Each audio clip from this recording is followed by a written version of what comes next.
Hello everyone. Welcome to yet another live session. And after a long time, we are back with discussions and talks on cars. In this panel, we have Mr. Tanmay Ghosh and Mr. Siddharth Shankar with us. And as you know, there have been a lot of happenings in the automotive industry in past few weeks, and the first week of September was like full of launches and unveils. Most of the part was taken away by hybrids and electrics. Of course, in this live podcast, we are going to discuss about XUV400, which was unveiled, and the Hyundai i20 N-line fuel pump failure. So, without any further delays, let us start with our views. Mr. Siddharth Shankar, starting with you. What do you think about the Mahindra's new venture? They are back with another EV after a long time after the Reva. And what change do you see in their vision? Your comments, starting with you. It had to come because obviously they had an early mover advantage when they had developed a JV with Reva. In fact, Chetan Maini, if you remember, Chetan Maini developed his Reva prototype in 1997, but it was commercially available for sale in 2001, right? And even the Reva's powertrain was used in a Chevy Spark prototype. Plus, obviously, when it was only because of the funding and of the network that Chetan Maini got a stake in Mahindra, and then Mahindra took over the Reva electric car company, right? But after the E20 and E20 Plus, they were not able to really leverage on it, and they were just converting a cheap Dacia Logan into a Verito, and then made an electric sedan out of it. Just a typical Mahindra Jugaad, which you are being knowing, right? But obviously, Tata, happy to say that Tata had got this Nexon, and Nexon has been a runaway success for the brand. More than 40,000 of EVs that you say, about 30,000 plus are the Nexons alone, right? So Nexon's success has taken everyone by surprise, and even a lot of competitors are taking a notice. So much so that passenger electric mobility has been spun off the TML venture, and obviously we see a lot of new vehicles. Today they just announced the Tiago, right? Tigor, a sedan, again having a good demand in the EV segment. Okay. Now Mahindra, obviously, they had showcased a prototype in the Expo 2020, right? 2020 Auto Expo. They had showcased the EXUV300. So it took them a long time to get into production. But at the same time, if you notice, it is a rebodied Sangyong Tivoli. So it's a Tivoli with a Mahindra designed bits and pieces, and a 153 HP electric powertrain, right? So they said go to not I think 208.3 it's a one. seconds. I think it's a 145 bhp electric motor that has been sourced from Volkswagen. It is I believe, the same motor that was used on the ID3 Pro that produces 143 PS and 145 PS and 310 Newton meters of torque. Could be one of those because there has been an alliance where the BEV of what Volkswagen would be used on Mahindra, so could be that also. So once the media drive, see the currently the media drives are happening. So once the media drive reviews will be in, then we'll come to know whether it is this vehicle that is getting, or it would be the future Inglo or Inglo platform vehicles that would be coming from after 2 years. So see, uh, this is basically for Mahindra more like a test water to understand, because see it has a certain advantage. Number one, it has got a bigger motor, it has a bigger range, 436 kilometers what is claimed, right? And obviously the size is bigger, 4.2 meters, plus obviously I'm sure it's going to be more expensive than the Nexon EV Max, right? It's going to be more expensive also. But what really lets it down, obviously, is the is the vulgarity that you see on the exterior design.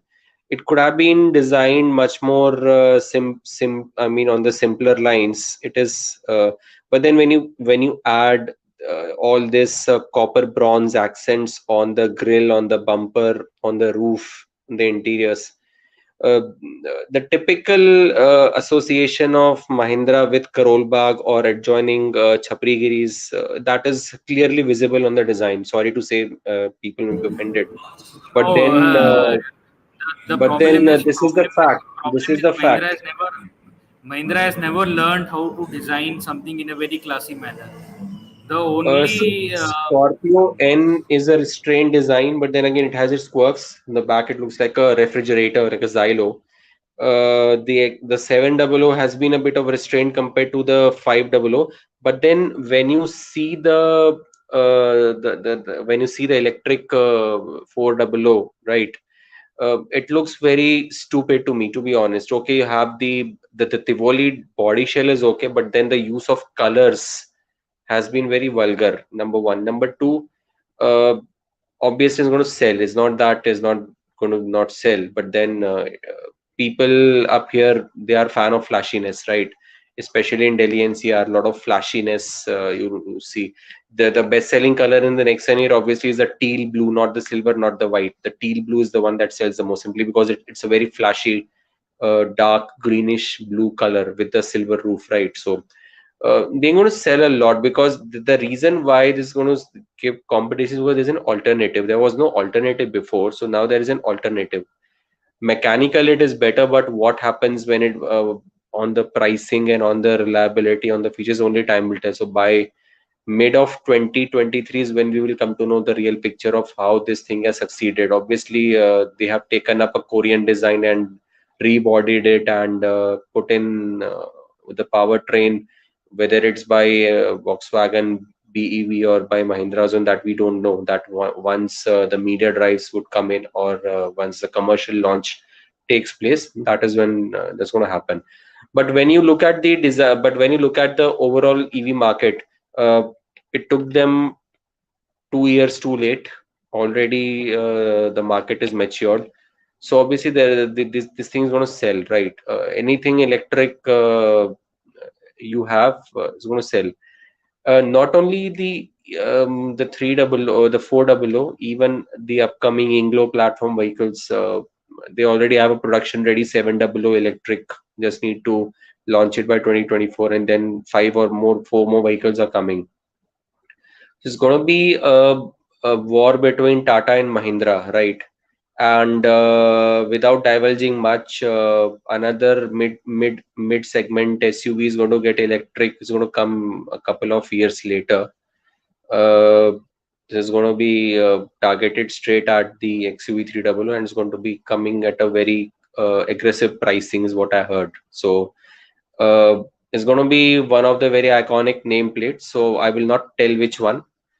So that is going to be another vehicle worth waiting for, okay, in 2024. So that's all I can talk on the electric vehicle as of now. But you will noticed the two-wheeler electric segment, it has exploded a lot with a lot of new players in the fray. I mean, I don't the know how problem many is the players are problem there. is that the problem 30, with the 40 two-wheeler odd segment is brands you want to see in the market. वही More है brands are वही है coming in.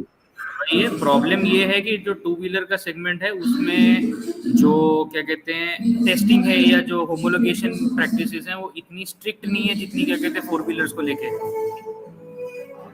या गाड़ी जब कोई launch Mostly कर you रहे can होते get हैं तो anything from China and remodel and rebody it and make it and sell. Okay, that's how easy it is to do in two-wheelers.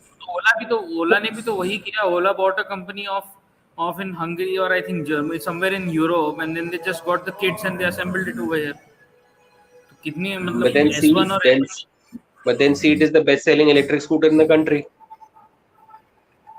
It is all about the. Hype मैं वही कह रहा हूँ. I'll tell you the reality today, Tanmay and Shreyas. Like I just had a one-on-one talk with Shreyas.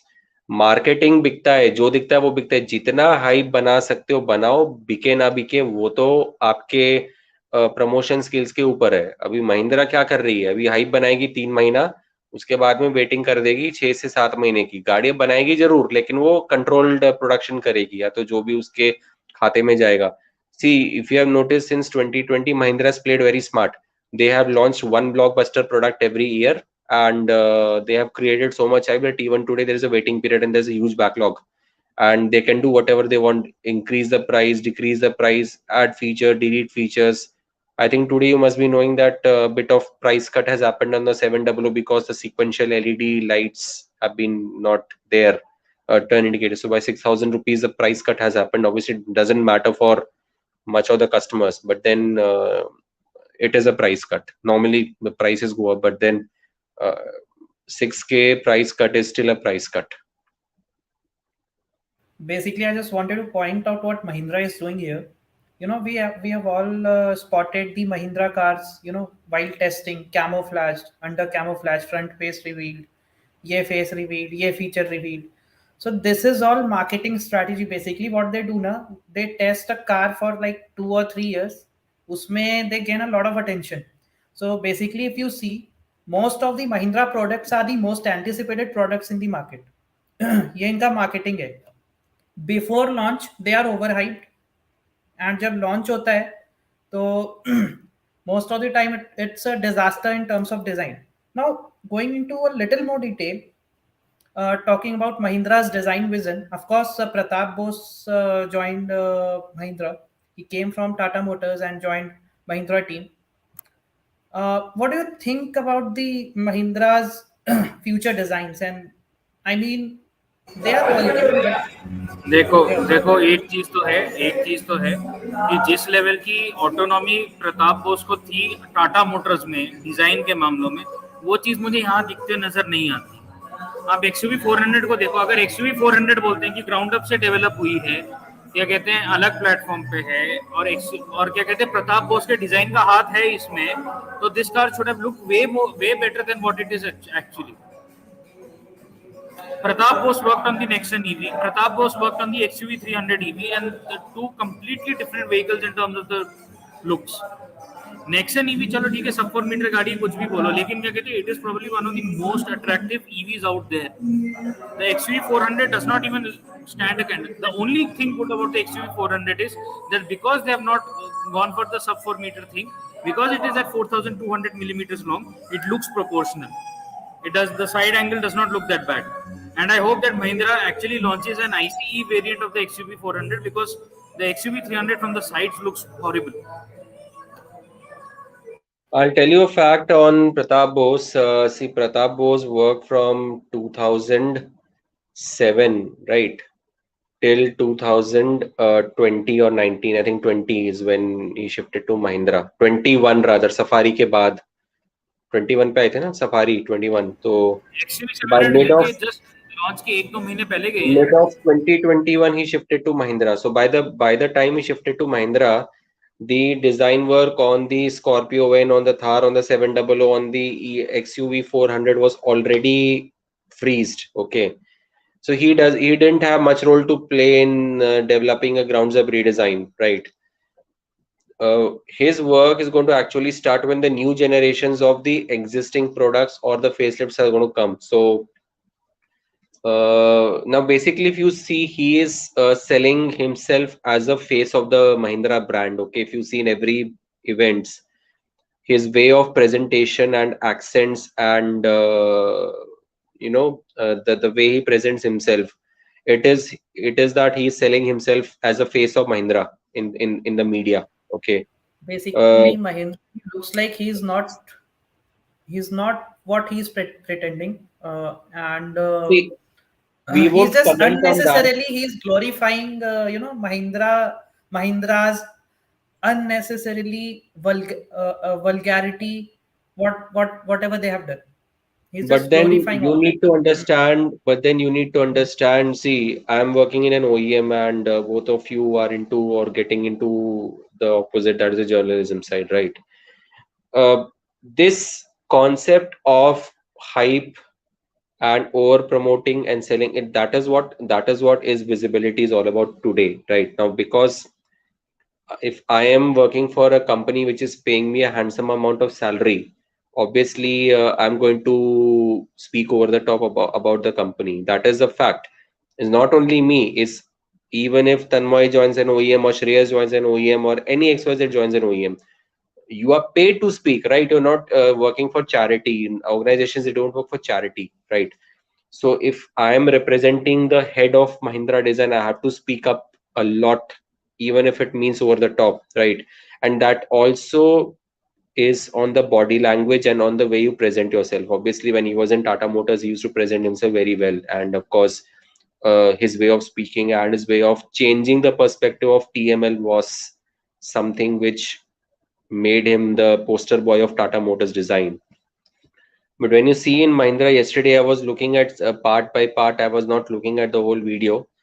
Some way of body language was totally different, like glamorizing too much and speaking a bit of an artificial accents and saying everything about the copper thing on the car. Nothing else. Just he was only discussing on the copper roof and the copper grill and the copper bumper accents and whatever the nonsense that copper thing is there.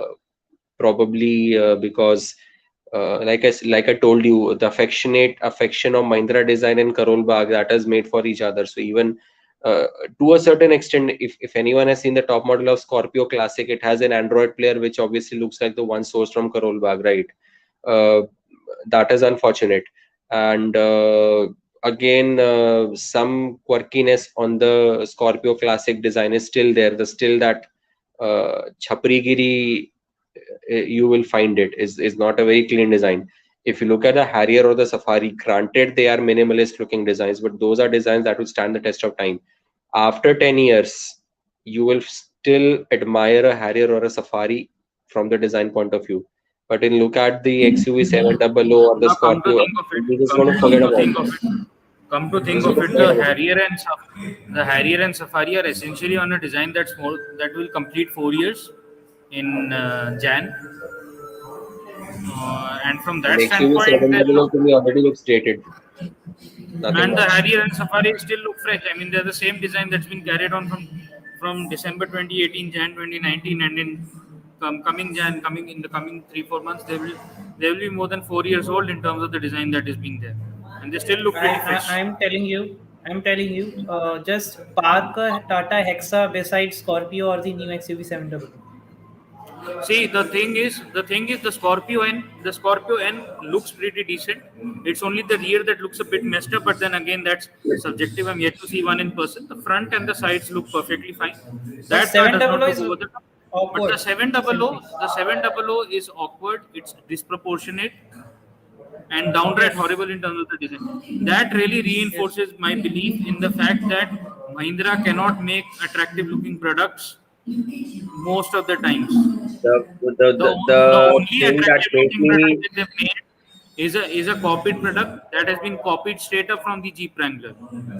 However, there are certain Mahindra Thar fanboys in the country who are not ready to accept it, and they will keep on beating around the bush and keep on beating the drum of saying that the Thar is a much safer product than the Wrangler, which in reality it is not. GN Cap and Euro NCAP are two completely different ball games.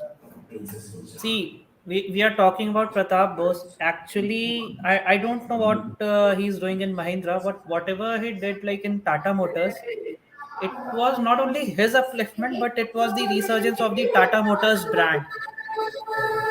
बोलते हैं ना जमीन और आसमान का फर्क कर दिया.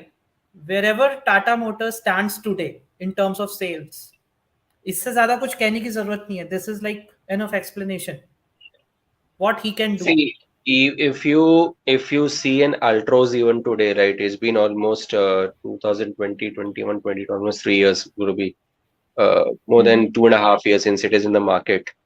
If you look at an Altros in an Indian landscape and an Altros in a European landscape, they both would feel right at home, right? Simply because the design is so fantastic. Especially when you look at the bright colors, the high street gold or the harbor blue, which are purely European shades. Even the royal blue for that matter. That is a dark shade. See, dark shade. Obviously, the black Altros looks good. It's one of the best looking hatchbacks I've seen. The black Altros, the dark edition. But then, um, Altros is actually one of those rare vehicles that actually looks good in both kind of colors, be it bright or dark. yeah. So that is going to stand the test of time Mm-hmm. again, but not so the design like the Baleno or the Glanza with a carbon fiber bumper or the i20 for that matter, right?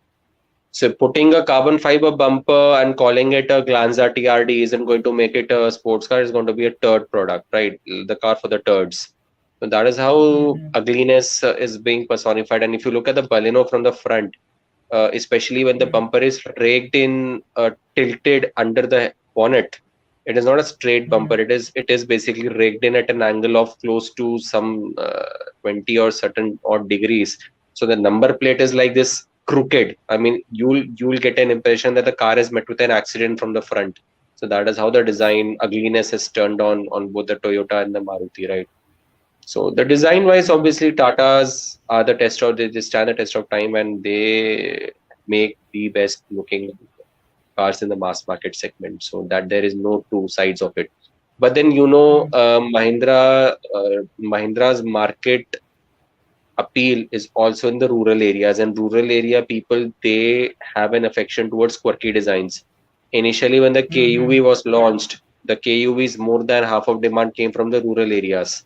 Obviously, it bombed later, but then their केयूवी का quirkiness तो proves. केयूवी की कहानी मैं बताता हूँ। KUV तो ऐसी, so my मामू is from a very small town called Hamirpur in Himachal Pradesh.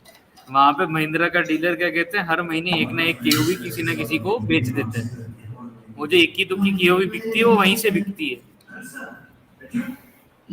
Even the same goes for the Bolero. Bolero is doing good. The Bolero Neo is actually doing good after the name change. So this no so the quirkiness, Bolero neo.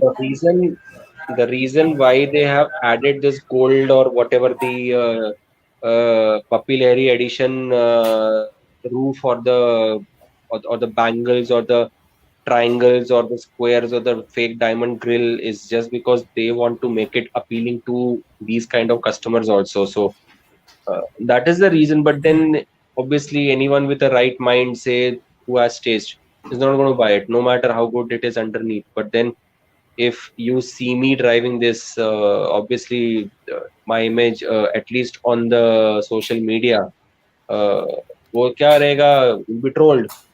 If say I'm having two classy Fiat cars and then I add up a vulgar looking Mahindra in the garage, you're going to be trolled. So that is how it is, even though the product may be good. Because you need to admit one thing, Mahindra's mechanicals, they last long and they make some of the best engines in the country, right? But then the design isn't really something which I'm a fan of. I mean, I don't want to abuse in this live podcast, but then I can only use the word vulgar, and obviously the the affection from the Karol Bagh school of thought. Uh, that is something which is obviously driving a lot of companies, but then you can't help because that is what the trend is all about. Now imagine if these vehicles are being shown on the reels by influencers and uh, by a lot of a lot of the so-called fashion glamored teens uh, posing with photographs. Imagine the amount of hype it will create and the sales it will generate. So that is going to generate revenues. Companies are working on revenue. Each and every rupee for them is a profit, and that is what is deciding your salaries, right? So everything has a space today, unlike the early 90s or the 2000s, where anything which used to look ugly used to bomb in the market. Today, even an ugly car sells in the market. I mean, I can't tell you how many ugly cars are selling in the market. Obviously, the bunch of espressos, the K10s, the Celerios with those three buttons to vent out a lot of vulgar things in the doors.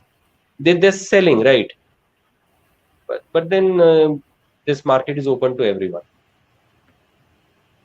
Basically I just wanted to tell, ये vulgarity और abusive designs के साथ पता है एक चक्कर है। The more you troll, the more you abuse, the more footage they will have. So let's shift our focus. We have a lot of discussion on Mahindra. So there are other things going on in the industry, and they're not good. I mean to say, fuel pump failures that are happening around. Of course, I'm talking about i20 N line. Being an engineer, I don't understand. I have not been into the mechanics of Hyundai. I will study that very soon. So, what do you think about the N lines future. I mean, they have recently launched Hyundai Venue N line with the, I mean, along the lines of i20 N line only. It will have that same 1 liter engine. This time, i20, sorry, Venue N line is not provided with the IMT transmission. The car only has, DCT. So I think most of the reports are coming from your side, Mr. Siddharth Shankar. So your views. It is an alarming cause. See, I'll tell Hmm. you when this engine 1 liter was in production since 3 years almost when the Venue first came in, right? So uh, engine was there in Venue. This engine is there in the Grand i10 Neos, in the Aura, in the Turbo i20, in the N line Venue, in the N line i20. But then uh, myself, I have seen about 30 plus cases of fuel pump failures in this same in the N line only, and that too on the DCT cars, right? Uh, Now this is obviously cause of a concern, and if we take the sample size, so even if the N-Line i20 came in 1 year earlier, right? I think in last year September or October it was launched. So even if Hyundai says they have sold 1,000 cars a month or 900, so even if we have 10,000 N-Lines on the road or 12,000 on the road, right? The failure in 30 cars or 50 cars or even 100 cars for that matter is not a sample size which can take the attention of the media or for that matter a magazine, because 112,000 is less than 1% of it. So for a company it doesn't really make sense. But then the problem is that if I have seen a car getting towed and then my friend's vehicle breaking down in front of my house, and then The issue I is thought it could be a no. The one-off issue case, but then the issue is in the Tanmay, heights of. Tanmay, see, let me complete. Uh, but then today another vehicle breaking down and then happening randomly. So this is not really limited to a batch. Uh, Dealerships are giving a different viewpoint. They know that this is an issue, but the OEM has not really given a solution to it, right? Uh, I'll tell you what could be the problem. These problems are coming on areas where the temperature, where the ambient temperature like is very high and very humid. Okay, not on the cold and on the areas where winters are there or where rainy season is there. Now, what happens when you are driving a turbocharged petrol car at a very high humid tropical climate, right? Obviously, the car is coping up with the stress of the daily chores, and already has a small engine and a small intercooler to begin with. But then you're making the pump work hard to prime more fuel because of the way you drive, right? Now, what I'm able to understand is there is a motor inside the fuel pump which works, which takes the fuel and pumps it and supplies it to the engine. My engineering is not that great, I'm really sorry, but then that's what I think it does. So this problem is coming in when the car is mostly at start stop traffic, and then and then due to this heat that is generated inside the pump, the overheating of the pump happens and then the motor stops. So when the motor stops supplying fuel, the car will not start, right? Because the pump is not able to prime the fuel to the starter, uh, to the to your cylinders and all that. So what happens is when the engine and these things run at a very high ambient temperature, it could be up to a certain limitation that they are calibrated, and that is when the calibration goes out. Now, what is surprising is that the same i20 without the N line configuration, I haven't seen a failure. It is only happening on the N line. Even I don't understand. The car is having the same ECU, the same engine, the same gearbox, the same tune. Why is it specific to the N line? Is it specific that a different brand of fuel pump is used for this car, or is it specific that a different brand of a batch of fuel pump is faulty? But even in a couple of cars, second pump was changed and then it broke down.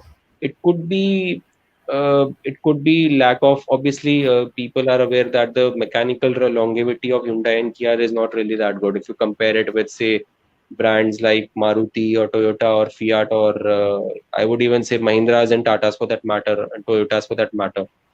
because when you look at the diesel engines, a typical DDIS, Toyotas, Fords, they go well over 2 lakh, 3 lakh kilometers, right?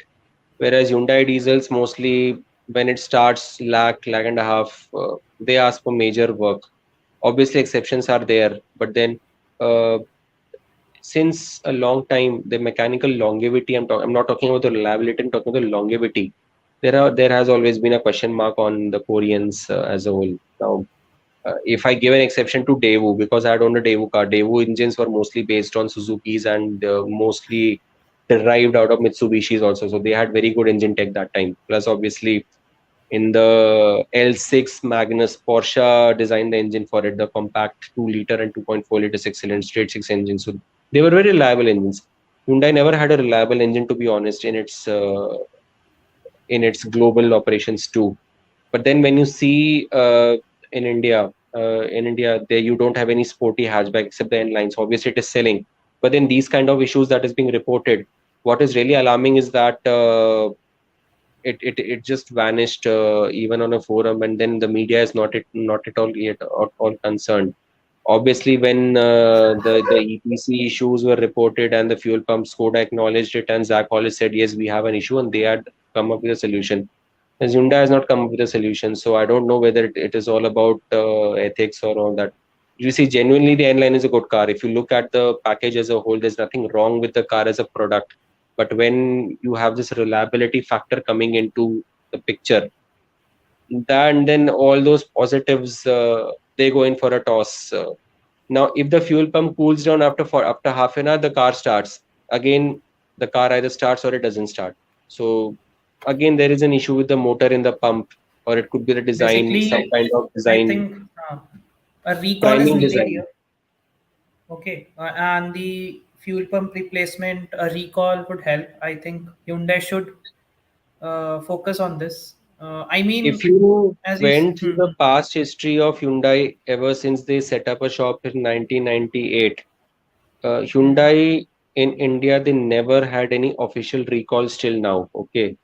Maruti always did recalls, Honda did recalls, Toyota did recalls, Mahindra also did recalls, Tata also did some recalls, not all, but some.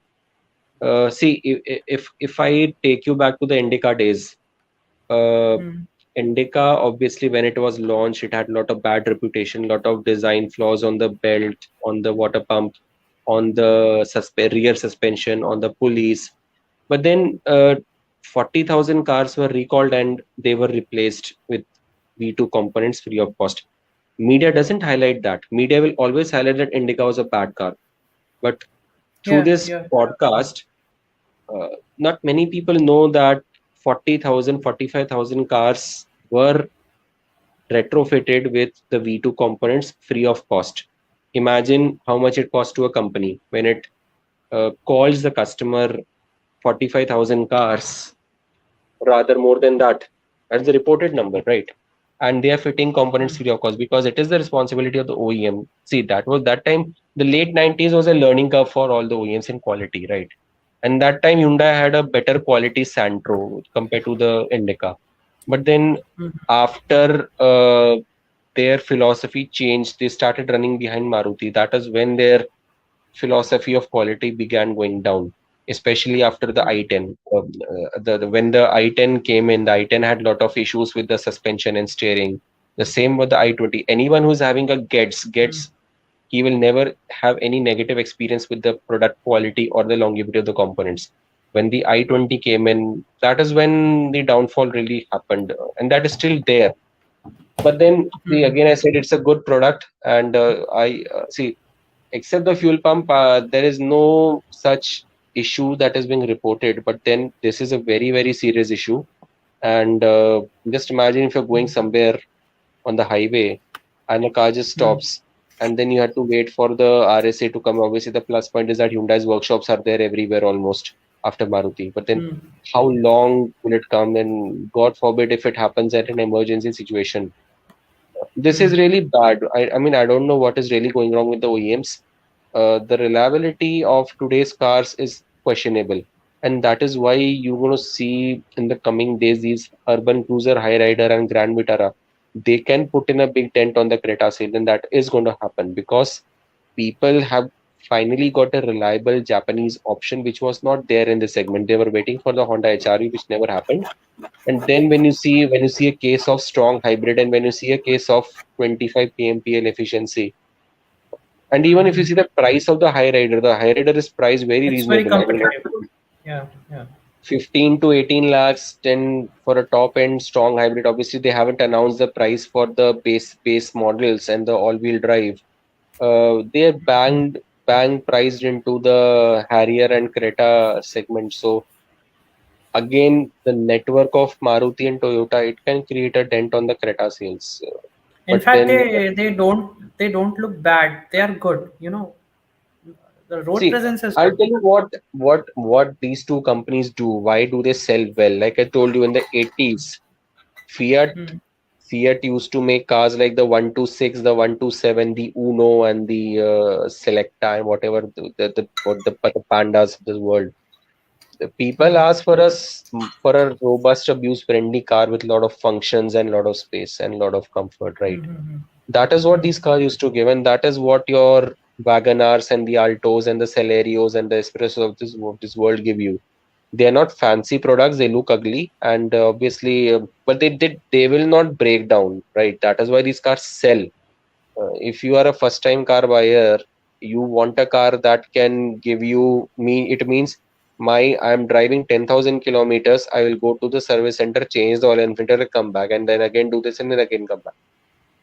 Obviously, the additional coolants and the brake pads and the gear oil, those again are dependent on how OCD person a car guy is. But then most of these people are non-car guys, and they don't even change the basic oils and the brake oils at least for 30-40,000 kilometers. And that is why these engines are designed for these kind of people. They last a long time. So that is why these cars are successful in a country like India. Now, Hmm. obviously, we can keep on fighting on the WhatsApp groups about the inferiority and superiority of the products, but then one has to understand that when you are going say to a place like I would not even go too far off. I would go say something like a Bijnor or Dhampur in UP. Okay, that's a tier 3 city. Now, if you take something, say something like an i20 N line with a TGDI engine, it breaks down. I'm 101% sure a Hyundai workshop in that area will never be able to repair it because of the lack of mechanical know-how. If you take an Alto, if anything goes wrong, at least your mechanic there would be able to make it that way that you can drive it down back to your home and then get the rest of the repairs done. Even though its AC may not work, even though one cylinder may not work, but the engine will not let you down. That is what the Indians actually want. I'm not talking about uh, the 3 lakh car buyers that are putting money every month. I'm talking about those 1 lakh 20,000 first time car buyers who are buying the Altos, the Wagonars, the Celerios, the Espressos, Balenos, these cars because they are not into the automobile. They just want a point A to B transportation. So that is what this market is about. On one side, you have this, and on the other side, you have, uh, like I told you, it is about choices. Now, the more choices come, now you see this mid-size SUV segment is a very, very hotly contested segment. You have a strong hybrid, you have a mild hybrid, you have a petrol, you have a diesel, you have an electric, you have everything in the segment. You have Kona Electric, which is the expensive electric. You have the Hmm. Nexon Electric. You have the MG ZS, the electric, and then you have the MG Aster. Then you have the Creta Seltos, Urban Cruiser, your Grand Vitara, your these lot of vehicles, the Harriers. You have the Safari. You have the whatever Hector and all this. So you have lot of options of late in this segment. So you have everything for everyone. You have uh, if you want to have a dance bar, you have the upcoming 14-inch Harrier Hector, sorry, for you, right? Active, huh? So you have a choice for everything. That is, so every vehicle has a set of target customer, and if Mahindra is getting his EV. So, like I told you, this thing is going to sell. No matter how vulgar it's going to look, it is going to sell. Even if it is priced at 20 lakhs or 21 lakhs, because there is an option to the customer. And today's Indian customer is a very matured customer. He will not hesitate in trying anything new in the market. If a customer would have hesitated to try anything new in the market, you wouldn't have seen companies like MG and Kia growing and Ford or Fiat or GM exiting the market because the simple reason why the companies were exiting the country is not because of government policies.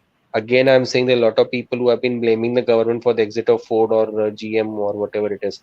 It is because they couldn't come up with a product that could keep up with what the competitors had offered. That is how this Indian market works. Indian market today, there it is a very vibrant market. It is about fuel efficiency, ease of ownership, and features. It is not about the engine. So that is how you have to work. Ford was Basically, this selling is a on very the USPs, right? difficult combination. Mm-hmm. Very Mm-hmm. difficult.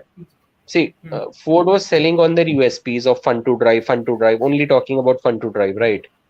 So that was not the customer what they wanted.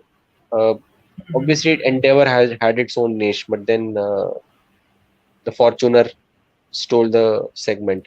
And when you talk about say, and okay, let me even talk about the N line. The reason why N line is selling, it is obviously a combination of the features and the looks and some level of flashiness. The prime reason why the N line is selling over the top spec i20 is not because of the mechanicals. It is simply because it looks a bit flashier. If you have seen those red accents on the front bumper, on the side skirts, that is what actual fact is. I have spoken to some owners of the car who are not that much into cars. They just told me, मैंने तो look के लिए गाड़ी ली, आगे से इसका ये red देखो कितना बढ़िया लगता है, अंदर देखो रेड पाइपिंग, ये वो रेस कार जैसा इंटीरियर बना रखा है ये। सी उनका तो परसेप्शन यही है, ये रेस कार जैसा इंटीरियर बना रखा, आगे से रेस कार जैसे दिखती है, पीछे से देखो उसका एग्जॉस्ट का साउंड आ रहा है, मेरे को क्या करना है, जाके एक रेजोनेटर डिलीट मार के आवाज बढ़ानी है। That is what the customers of N-Line are telling. Any car guy is going to buy the N-Line is not going to tell you about the 30% different damper or the stiffer springs or the quicker calibrated steering that the car is about. And 60,000 rupees in price is nothing in EMI terms, absolutely nothing. 5 साल की EMI करोगे, साला 1,000 रुपए 2,000 रुपए का भी ज्यादा फर्क नहीं पड़ेगा उसमें। लोग दे रहे हैं पैसा, भर भर के पैसा दे रहे हैं। Car market has changed today. Even if you're buying a 20 lakh Creta, na, it's easy nowadays. कोई भी लेकर चला रहा है एंड कोई बहुत ज़्यादा रिक्वायरमेंट भी नहीं है, डॉक्यूमेंटेशन भी नहीं है, बहुत चेंज हो चुका है market. One side we are But talking about inflation and I'll tell you one thing, inflation being one part of the game is there, but then if we put ourselves into the shoes of the car buyer, most of the car buyers today are still not able to understand that a 20 lakh rupee car is not a 20 lakh rupee car, is going to be 30 lakh rupee car after 5 years. Insurance, the EMI, the interest on that, the fuel expenses, the maintenance service and everything. That is how these things work. Now, myself, I wasn't obviously when I had this air conditioner issue on the Punto. Uh, Earlier, okay, it was just a one-off. I thought, कि चलो उसका gas leak हो गया. Went to the workshop, got the gas recycled, filled up. Okay, so after a week again it happened, but then it was a beginning of a chain of unfortunate events. But then obviously a lot of T-Jet cars have had this compressor failure simply because of the variable scroll compressor that today's car makers are making. The earlier compressors used to cut off when a certain load was detected or when a certain level of circulation chokiness was detected, or when a certain level of acceleration, you were accelerating the car hard. I'm talking about the Palio for that matter. So the compressor cut off and they didn't put it couldn't put an extra load on the engine. Now today what happens? The compressors run on pistons, right? So when you are putting an extra load, see if your gas leaks out due to whatever the reason be, like the car is still cooling, but it takes a very long time to cool, right? So instead of 5 minutes, it takes 15, 20 minutes. So when it takes that much of time to cool, it is all the compressor that is working hard to make the car cooler because of the lack of presence of gas. Some area the gas has leaked out, and some of the areas the cooling coil is being put to test. So the compressor is taking all the load, and when you make thing work hard, it also has a certain amount of limit that it can take. So that is what happened. 2 days I was just running the car on at the low cooling point. So it had put a load on the compressor, and then it just conked off. So what started off as a cooling coil replacement later then came out to a choked condenser. Then this choked condenser thing happened. Then there was a whining noise from the compressor bearing. Then we opened it. It was all that black emery that came out, that all impure oil. So it was all the compressor had gone. Now imagine this Denso compressor made in Japan failed in its fourth year, and the Denso compressor made in Italy is working fine on its 17th year. So that is how the same brand is having two philosophies. One that was designed to outlast you, and one that is designed to make money and to make sale. I mean, whatever the sale you can to run the business. So that is how business is running today. You cannot have a car which is going to last you for 15 years with zero issues. That is what is happening today, and that is what is happening with the airline. Anything can happen. Actually, you know what is there today? Car market is like a phone market. Of course, अभी हो क्या रहा है? You buy a phone and you're gonna get software updates for 3 years. After 3 years, software updates will stop. I mean, I'm talking about the operating system updates. But your app will keep running. Your software will keep running. But एक time पे your hardware will like overload. So उसके बाद होता क्या है ना कि you have to change. आपको फोन रिप्लेस करने का एक रिक्वायरमेंट आ जाएगा. The same is happening with cars. So this is like a motto. ये एक उसको हिंदी में क्या बोलते हैं, एक मार्केट का वो है षड्यंत्र जिसको मैं बोलूं. तो इट्स लाइक अ मोटो कि नहीं, हमें प्रोडक्ट्स को मार्केट या कमर्शलाइज तरीके से ही बनाना है कि they should No, last long. we are not doing charity. We are running a business. Business में क्या, it is all about money spinning. तो जितना ज्यादा बिकेगा उतना पैसा आएगा, उतनी लोगों की सैलरी आएगी. So that is how things work. Yes. And same is happening with cars. Now they're not making reliable products. Of course, there have been some cost cutting, inflation है, वो सब कुछ है, but कहाँ से उसको compensate कर रहे चीजें, and what we are getting now. In fact, customer is not asking, so OEMs are like doing whatever they want to do. Correct. And अगर being the chip customer को, shortage हाँ, being a blessing in disguise, it is a seller's market. You can ask whatever price you want for your car now. yeah. I mean, अगर customers ने ये demand की होती कि okay we are like aware of safety, we are aware of build. I am not talking about the 5 star safety. Of course I am not into fanboyism kind of thing, but अच्छी fit and finish, अच्छे mechanicals जो कि reliable हो. मैं उन qualities की बात कर रहा हूँ एक गाड़ी के अंदर. वो कस्टमर को डिमांडेड ही नहीं है ना अभी. He's more into showbazi kind of thing. I mean, the screen, the AI. If Apple has launched the new iPhone 14 or the new iWatch, so they are into कि हाँ ये कार से कैसे रिलेट होकर ये इसका गाड़ी में कौन कौन सा फीचर्स है जो कि सिंक हो सकता है. So this is what market has become, and most importantly, we all want these amenities, these equipments in very low cost. So यहाँ पर होता क्या है कि ये combination बड़ा difficult हो जाता है. Now companies what they think we have to compensate, and they compensate from like build, they compensate it from like mechanicals. वो भी business करने आए, वो अपना धंधा डुबाने तो आए नहीं है. सीधी बात. If you follow certain part of aviation also, uh, why did the 737 Max 8 had a, what should I say, had a very bad start, or rather a very jittery start? It's simply because it couldn't keep up with the Airbus A321. Now, when Airbus came up with an A321 in 2016 or 17, the 737 was completely outclassed. The A321 had a far more bigger fuel efficiency, bigger range. Plus, obviously, it had a newer design, which means that it could carry more passengers at a better fuel efficiency, because that was the time when when the airline business was going through the through a lean period, and then the COVID thing came into the picture, right? So everyone was Hmm. into cost cutting. So the demand for fuel efficient uh, commuter 180 passenger planes was high. So Airbus obviously uh, they got a superior product. It was a newer design also. So that actually Hmm. took Boeing by surprise. Now Boeing obviously was developing the replacement. They did say that it took them 6 years to develop, but then again there is a lot of confusion on whether it was the same 1960s design with a modified body, or whether it was a grounds up redesign. Even I'm not aware of it. But then uh, the placement of the engine ahead of the wing, which led to the nose related problem.